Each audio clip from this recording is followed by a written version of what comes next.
만약에 미국의 다음 대통령이 이른바 크립토 대통령이라면 과연 어떤 일이 벌어질까요?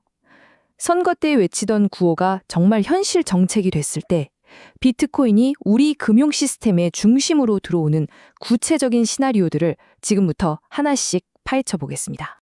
단순히 구호에 그치는 게 아니라 진짜 정책이 된다면요? 오늘 우리가 탐구할 핵심 질문은 바로 이겁니다. 백악관의 의지 하나가 비트코인의 운명을 어떻게 또 얼마나 바꿀 수 있을까요? 자, 시작부터 핵심부터 딱 짚고 갈게요. 사실 가장 강력한 조치는 모든 사람에게 비트코인을 쓰라고 강요하는 게 아닙니다. 진짜 게임 체인저는요, 그동안 기관 투자자들이나 일반 대중이 들어오는 걸 막고 있던 그 규제의 안개를 싹 걷어내는 거예요. 예측 가능한 확실성을 만들어주는 것, 바로 거기에 핵심이 있습니다.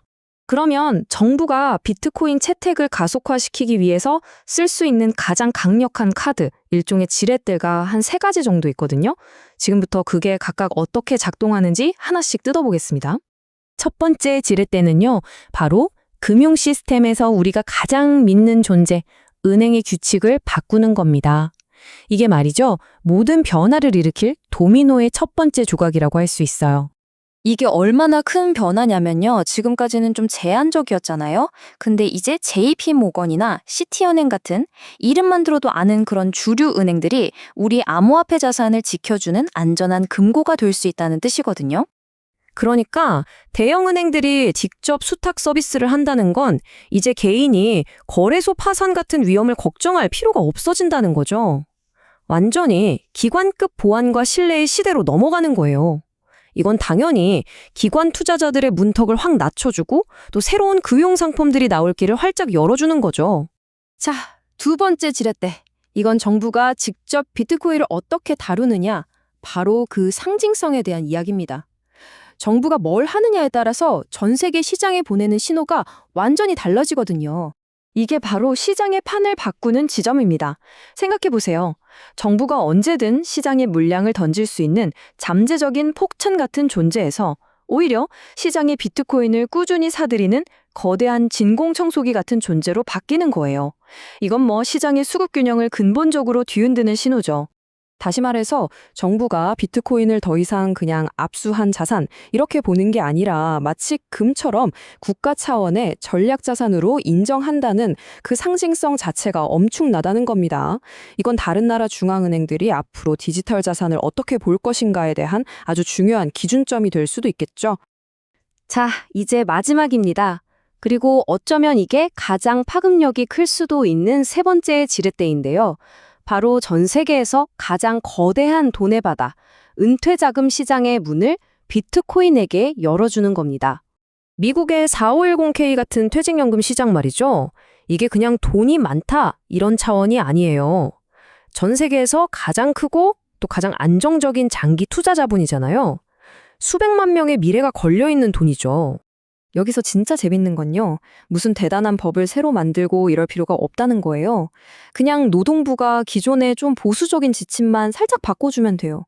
무조건 투자하세요. 이게 아니라 투자하는 걸 굳이 막지는 않겠습니다. 이 정도의 중립적인 신호만 줘도 연기금들이 알아서 비트코인 ETF를 진지하게 검토하기 시작한다는 거죠. 연금 자금이 들어온다는 건 시장의 체질을 완전히 바꿔버리는 겁니다. 단타 치고 빠지는 돈이 아니라 꾸준하고 묵직한 돈이 계속 들어온다는 뜻이거든요.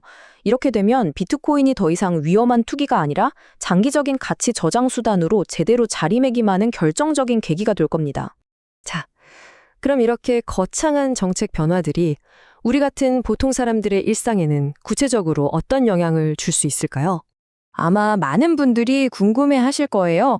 그래서 이걸로 커피 사 마실 수 있게 되는 거냐? 뭐 이런 아주 현실적인 질문이요. 해답은 의외로 간단한 데 있을 수 있어요. 바로 세금 정책이죠.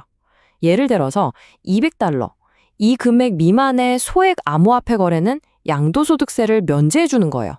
이게 되면 우리가 커피 한 잔 살 때마다 복잡하게 세금 계산해야 하는 그 제일 큰 골칫거리가 사라지는 거죠. 이런 작은 변화 하나가 일상에서의 사용성을 말도 안 되게 높일 수 있습니다. 자, 이제 슬슬 정리해 볼까요? 비트코인이 진짜 주류 자산이 되기 위해서 가장 현실적이면서도 가장 강력한 조치들은 과연 뭘까요? 저는 이 말이 핵심을 꿰뚫은다고 생각해요. 정책이 비트코인을 없애거나 만들 수는 없지만 이미 가고 있는 길의 속도를 확 높여주는 마치 부스터 같은 역할을 한다는 거죠. 그래서 오늘 살펴본 내용 중에 시장의 판도를 바꿀 가장 현실적인 게임 체인저 3가지를 딱 꼽으라면 바로 이겁니다. 첫째, 믿을 수 있는 은행이 내 자산을 보관해주고, 둘째, 안정적인 연금 자금이 들어오고, 마지막으로 정부가 이걸 중요한 자산이라고 인정해주는 것. 이 3가지가 바로 주류화로 가는 핵심 열쇠라고 할 수 있겠습니다. 결국 이 3가지 조치는 딱 하나의 목표를 향하고 있어요. 누구나 믿고 맡길 수 있는 금고의 표준을 만들고 그 금고 안으로 어마어마한 자본이 흘러들어올 수 있도록 길을 활짝 열어주는 것. 바로 그거죠. 자, 오늘의 최종 결론입니다. 친암호화폐 정부가 할 수 있는 가장 강력한 일은요, 막 비트코인 좋다고 홍보하고 소리치는 게 아니에요. 그보다는 은행, 연금, 그리고 국가 보유라는 이 3개의 단단한 금융 철도를 깔아주는 겁니다. 그래서 누구나 안심하고 그 철도 위를 달릴 수 있는 인프라를 만드는 것, 그게 핵심이라는 거죠. 정책은 이렇게 새로운 금융 시스템으로 가는 길, 그 선로를 깔아줄 수 있습니다.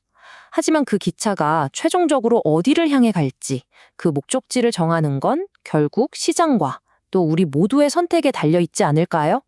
이 질문을 남기면서 오늘 이야기는 여기서 마무리하겠습니다.